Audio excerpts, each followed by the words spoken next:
За сайн байцгаана уу? Хоёр дахь бичлэгээр уулзч одоо баяртай байна. Энэ удаагийн бодлогоор хэдүүлээ урт дараалал гэсэн бодлогыг бодох болно. Энэ удаагийн бодлогыг бодохдоо өмнө бодсон хоёр бодлогоо хавтайгаа харьцуулах юм бол илүү нарийн та бүхэнд ойлгомжтой байх үүднээс илүү тайлбарлсан байдлаар бодох болно. За тэгэхээр хэдүүлээ одоо урт дараалал гэсэн бодлого руу орцгоё. За та бүхэн одоо бодлогынхоо өгүүлбэрийг сониршаарай.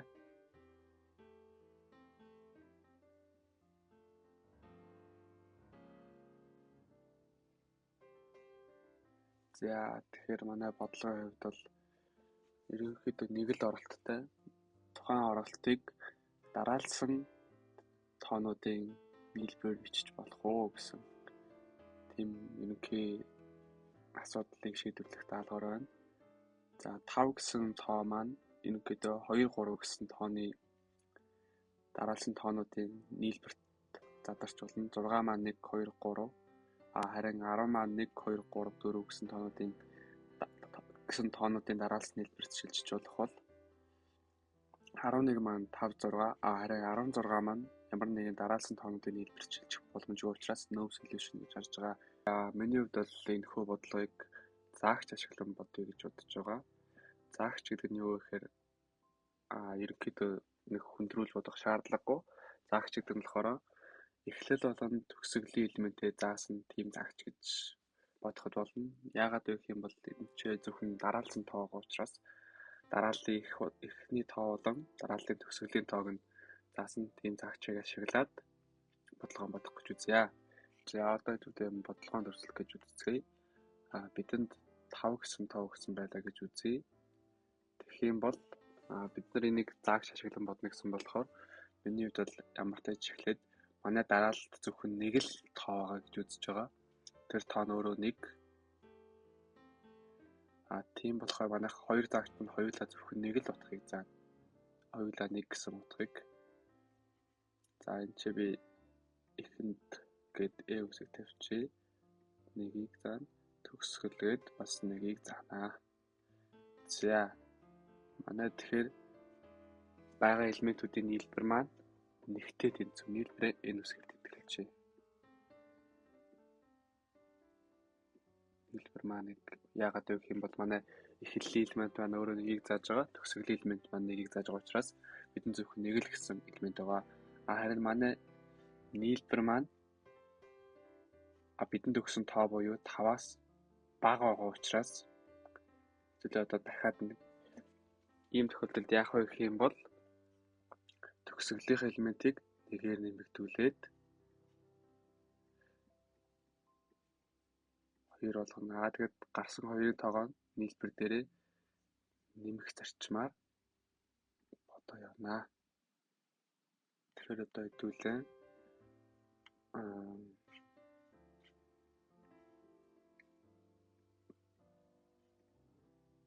төгсгөлийн элементийг 2 гэж шинжилчихье. Төгсгөлт жохон заагч утгыг.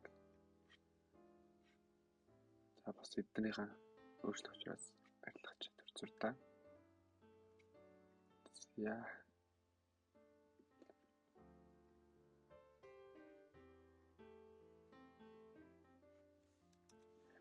Төгсгөлийн элемент маань 2 болсон. Тэгэхээр манай дараалалд 1 болон 2 гэсэн элемент байгаа учраас нийлбэр маань 3 болно. Тэгсэн ч гэсэн манай 3 маань 5-аас бага байгаа учраас дахиад төгсгөлийн элементийг 1-ээр нэмэгдүүлээд төгсгөлийн элемент маань 3 болох юм аа. 3 болсон учраас дахиад нийлбэр маань 3-аар нэмэгдээд 6 болно. За энийг хэдүүлээ дахиад арилгаад юм бол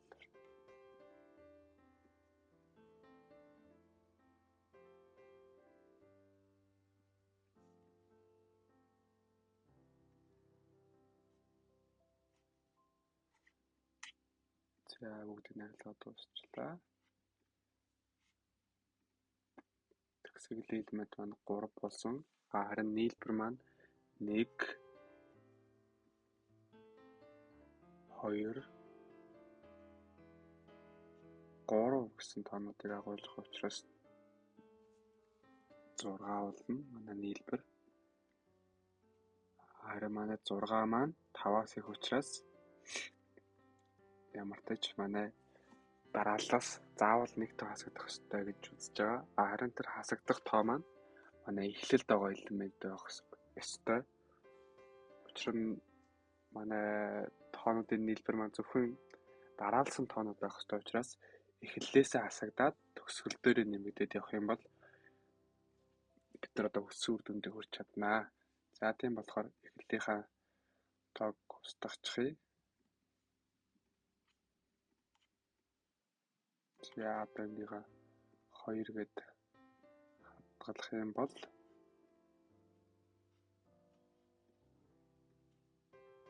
манай дараал маань өөртөө 2 болон 3 гэсэн тоонуудыг л агуулах юм аа. Тийм болохоор нийлбэрт маань 1 гэсэн тоо орохгүй. За тэгэхэд нийлбэр маань 5 болох ёстой.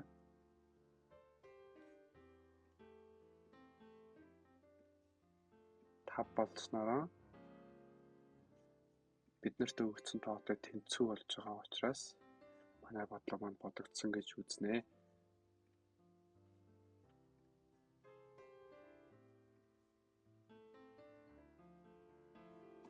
За одоо энийг хэдүүлээ код болгоцгоё. Бүгдээрээ шийдлийн код болгохоос өмнө онцгой тохиолдол буюу ямар нэгэн дараалсан тоонуудын нийлбэрт задлагдахгүй тохиолдлыг авч үзье.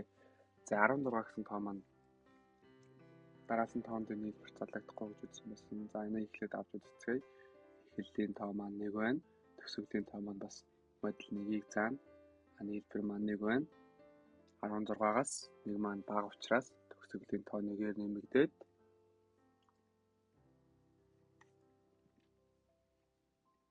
2 болох ёстой. 2 болсон ч гэсэн манай тоонуудын нийлбэр маань 3 болж байгаа. За бүгдээ энийг ямар тач зураглаад явцгаая. За 2 болсон. Нийлбэр маань 2-оор нэмэгдээд 3 болсон. 3 болсон ч гэсэн 16-аас бага байгаа учраас дахиж 1-ээр нэмэгдээд 3 болох юм аа. 3 болоод манай нийлбэр маань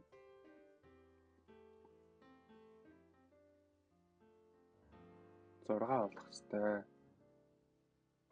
За 6 гэдгийг 3-ийнхаа доор биччихье.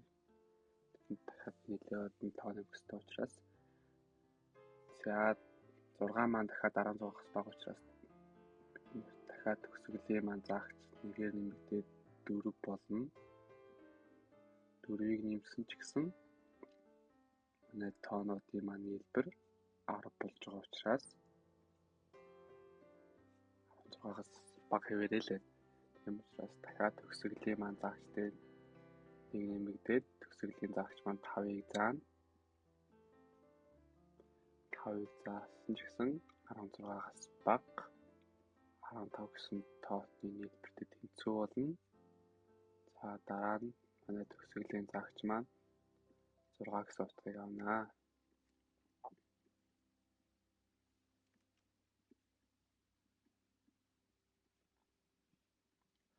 6 гэсэн утгыг авахад манай тоонуудын нийлбэр 21 болж байгаа. 21 маань 16-аас их болсон учраас бид дарааллынхаа эхний тоонуудаас хасаж явах ёстой. Тийм болохоор би дарааллаа бүр эхнээс нь ажиллахчих юм.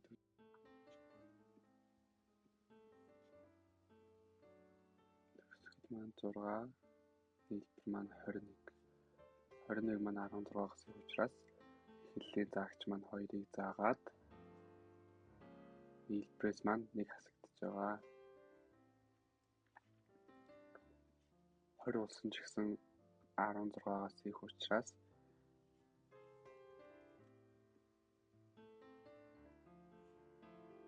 дахиад манай эхлэлийн заагч маань 1-ээр нэмэгдэж 3 болно. Нийлбэрээс маань 3 хасагдаад 17 болно гэдэг энэ бичиж. За энэ үеэр хасагдаж нэмэгдэж явсаар манай дараалал зөвхөн нэг л тоодно. Тэр тоо нь өөрөө 16 авах учраас энэ тоо маань ямар нэгэн дараалсан тоонд нийлбэрт шилжиж чадахгүйгээр зөвхөн өөрийнхөө нийлбэрт буцаад энэ тоо маань өөрөө гарч байгаа учраас энэ тоонд ямар нэгэн тодорхой шийдэл байхгүй гэж гарах ёстой. За одоо хэвлээ энийг програм болгоцгоё. Програм болгохоос өмнө та бүхэн энэ 16 гэсэн тоог яагаад 16 болоод байгааг түрүүний бодсон зарчмаараа өөртөө гаргах гэж үзээрэй. За одоо хэвлээ код бичих хэсэг рүү очицгоё. Бодлогоцгоё. Бидэнд юун түрүүнд сканер классын маань объект хэрэгтэй. За тухайн объектээр оролтынхоо утгыг авъя. Тухайн нам гэсэн хувьсагчид хадгалъя. За би бол бодлогодоо ерөнхийдөө Java хэл дээр бодож байгаа. Хэрвээ та бүхэн өөр хэл дээр бодуулахыг хүсэх юм бол комент хэсэгт бичээд үлдээж удаа шүү. За өөр бидэнд юу хэрэгтэй вэ гэх юм бол түрүүний харагчлалын дагуу бидэнд дарааллын маань толгой хэрэгтэй. Толгой маань эхлээд нэг суудахтай байна. Мөн сүүл хэрэгтэй. Сүүл маань ч гэсэн нэг суудахтай. За тэгээд дарааллын маань нийлбэрийг хадгалах сам хувьсагч бас хэрэгтэй. За яг яаж бодох вэ гэх юм бол ямар ч тач while давталтаа хязгааргүй нөхцөлтөөр давтуулъя. Тэгээд хамгийн түрүүнд шалгаж байсан зүйл нь юу вэ гэхээр манай сам маань бидэнд өгсөн тооноос шалгаж байгаа. Хэрвээ бага авах юм бол төгсгөлийн буюу tail элемент маань нэгээр нэмэгдээд нийлбэр маань тухайн тоогоор нэмэгдэж байгаа. За харин манай нийлбэр маань бидэнд өгсөн тооноос их болчих юм бол сам намаас их болчих юм бол бид нэр дарааллынхаа эхний хэдвэнтээс хасж байгаа. Тийм болохоор хасж байгаагаа head дээр нэгээр нэмэгдүүлээд харин самаасаа тэгвэл ингээд биччихвэл илүү хэлбэр юм байна. Самаас хасах нь head тэгэн гутаа head-ээр нэгээр нэмэгдүүлчих юм бол бид нар одоо ерөнхийдөө эхнийхээ элементийг хасцаад нийлбэр маань тэр хэмжээгээр багасж байгаа гэсэн. За эсрэг тохиолдолд буюу нам маань самтайгаа тэнцүү болсон тохиолдолд бид нэр ерөнхийдөө бодлогынхаа шийдийг олсон гэсэн үг. Шийдийг олсон гэхээр манай тоо маань нэг бол дараалсан тоонуудын нийлбэрт задарч байгаа. Аль эсвэл дараалсан тоонуудын нийлбэрт шилжихгүйг ерөнхийдөө тогтоосон гэсэн үг. За тэгэхээр хэдүүл одоо дараалсан тоонуудын нийлбэрт шилжиж чадсан уу чадаагүй юу гэдэг нэг энгийн нөхцөл шалгаад мэдчихье. Манай сүүл маань хэрвээ намтай тэнцүү авах юм бол тухайн тоо маань ерөнхийдөө дараалсан тоонуудын нийлбэрт шилжих боломжгүй гэж үзнэ. Яагаад вэ гэх юм бол манай дараалалд ерөнхийдөө нэг л тоо байна л гэж үзэж байгаа гэсэн үг. Тухайн тоо маань өөрөө бидэнд анх өгсөн тоо. Tail, head болон sam гэсэн гурван хувьсагч маань гуруула тухайн тоог заана гэсэн үг. За тэгэхээр энэ тохиолдолд яах вэ гэх юм бол бодлогон дээр өгсөний дагуу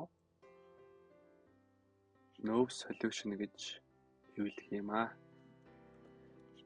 За тэгэхээр яах вэ гэх юм бол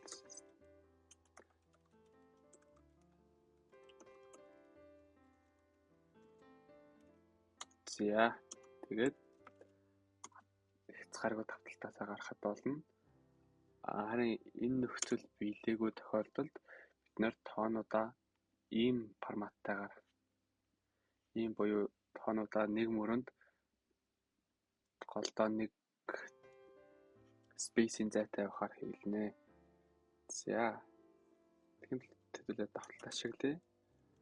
За энд маань хаанаас эхлэх вэ? За бүгдээрээ хэсэг зур бодцгоё. Хаанаас эхлэх вүлээ? За тэгэхээр head-ээс эхлээд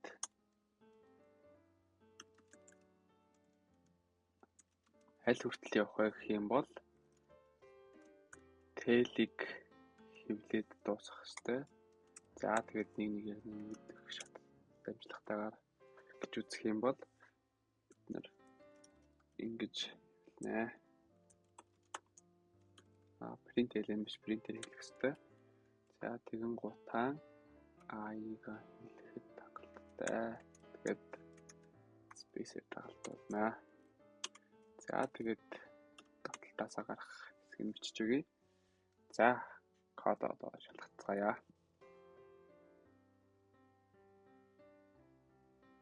За 5 кейс бүгднийг далаа. Кодоо submit хийцгээе.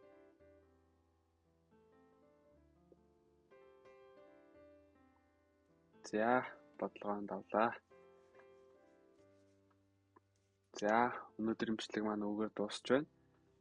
Танд таалагдсан бол лайк болон subscribe хийгээрэй. Бас бодлогоудаа ямар нэгэн өөр хэл дээр бодволмаар байгаа бол комент хэсэгт үлдээгээрэй. Бас өөртөөхөө бодож чадахгүй байгаа бодлогоодыг миний мэйл рүү явуулаад дараагийнхаа бичлэгээр бодох боломжтой шүү. За дараа дахин уулзтлаа. Түр баяртай.